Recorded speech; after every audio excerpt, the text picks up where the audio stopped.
A vida nas estearias, assim como nas cavernas da Idade da Pedra, dependia do uso de lascas de pedra, uma arte primitiva que ficou eternizada ao redor dos lagos no norte do Maranhão.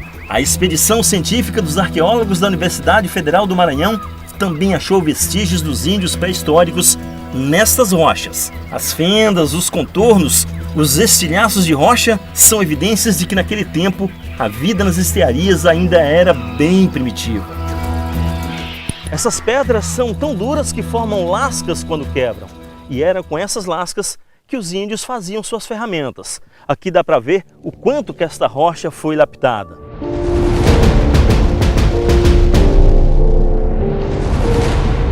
Uma das características da bacia hidrográfica do Rio Turiaçu é a ausência de afloramentos rochosos. Aqui é uma exceção. Como nós podemos observar, todo o meio circundante é caracterizado por essas formações rochosas. São várias pedras que estão localizadas aqui no entorno. Os índios, portanto, vinham para cá e realizavam as suas tarefas de confecção de matéria-prima para obtenção de ferramentas. Então eles cortavam as pedras, né, retiravam essas pedras, as lascas, levavam para suas aldeias e lá faziam os instrumentos que eles usavam no seu cotidiano. E como é possível saber disso? Por exemplo, aqui nós temos essa rocha, ela está toda modificada pelo homem. Por exemplo, a gente vê que a superfície dela, ou seja, a ponta, foi retirada uma grande parte. A maneira como ela foi retirada, a gente vê que os ângulos da peça eles estão uniformes. Possivelmente não foi a natureza que fez isso, foi o homem. Como? Através de golpes. A oficina das pedras lascadas de Santa Helena já foi toda mapeada pelos arqueólogos. Todo o material escavado durante as expedições foi levado para o laboratório da Universidade Federal do Maranhão. Assim que as peças chegam dos sítios, recebem tratamento científico.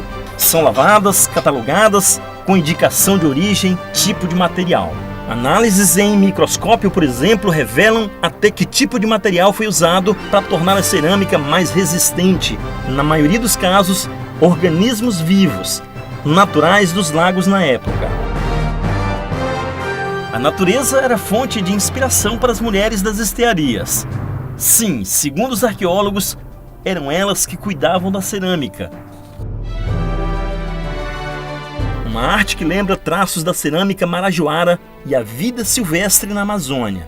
E elas, as mulheres, eram reverenciadas em pequenas esculturas de cerâmica, sempre muito femininas. Montar cada um desses achados é um desafio para a equipe toda. São milhares de fragmentos e há todo um protocolo científico a ser seguido para recriar as peças.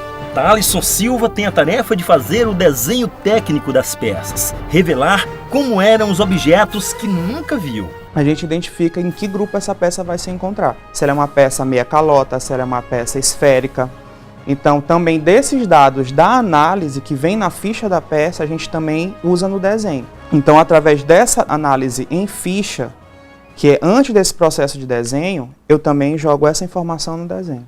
Tem fragmentos que não é possível desenhar, porque não possui borda. Então eu só posso desenhar os fragmentos que possuem borda, porque é através da borda que eu vou saber o diâmetro da peça. Programas de computador ajudam na reconstituição das pinturas, levando em conta os padrões de cada gravura.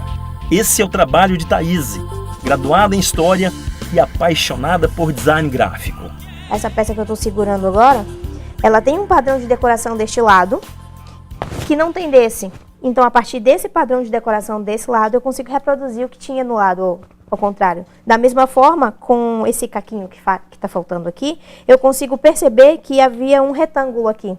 E por identificar este mesmo padrão em outras peças, eu consigo reconstituir o retângulo que estava aqui e ver que ele se repete não só nessa aqui, mas também em outras. À medida em que os desenhos vão ganhando formas, contornos e cores mais vivas no computador, vão surgindo novas dúvidas e perguntas que talvez jamais tenham respostas. A gente não tem contato com esses índios para perguntar para eles: oi, por que você fez esse tipo de pintura nessa peça? Por que você está usando esse tipo de tinta? Por que esse traço nessa peça ele é maior, ele é menor, mas o que a gente pode dizer é que essas peças amplamente decoradas, elas são peças basicamente usadas em rituais. Elas não devem ser uma peça de uso cotidiano, até porque uma decoração tão presente na peça, tanto pelo lado interno quanto no lado externo, também tem um tipo de decoração, ela não é uma peça que vai ser levada constantemente ao fogo. Os achados nas estearias são tratados como patrimônio natural, raro e valioso, que pertence aos maranhenses. Cássia Betânia entrou na faculdade para ser educadora e quer tornar os conhecimentos da pesquisa ferramentas para transformar a vida dos nativos, sobretudo dos vizinhos das estearias que se tornaram parceiros da ciência, doando peças, indicando trilhas que levam aos sítios arqueológicos. Nós estamos aqui para tornar as pessoas agentes modificadores do meio em que elas vivem.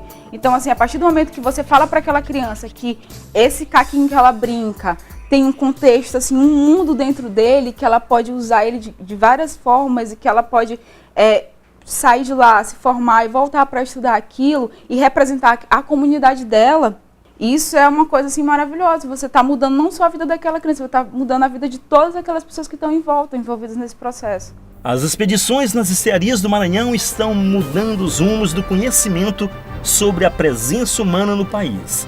E as novas teorias podem ser confirmadas por uma raridade arqueológica. Um muiraquitã de apenas 3 centímetros, um talismã de pedra semelhante ao jade encontrado por acaso nas estearias do Maranhão. O muiraquitã, segundo a lenda, era um pingente usado pelas amazônidas, um símbolo de poder das mulheres guerreiras da Amazônia. Para os arqueólogos, um amuleto que trouxe muita sorte. Este é o único muiraquitã, é o primeiro muiraquitã registrado que tem características diferentes. Ele tem o dorso batraquiano, em forma de sapo, mas ele tem a cabeça com traços bem peculiares, que são 2 olhos quadrangulares e também uma antena. É o primeiro muiraquitã com essas características registrado na arqueologia brasileira. Então nós estamos diante de uma peça que possivelmente é híbrida. Ela tem características tanto dos povos da região amazônica, como dos povos que viveram no Caribe e também de povos que viveram nos contrafortes da região andina. Relíquias guardadas nas estearias do Maranhão.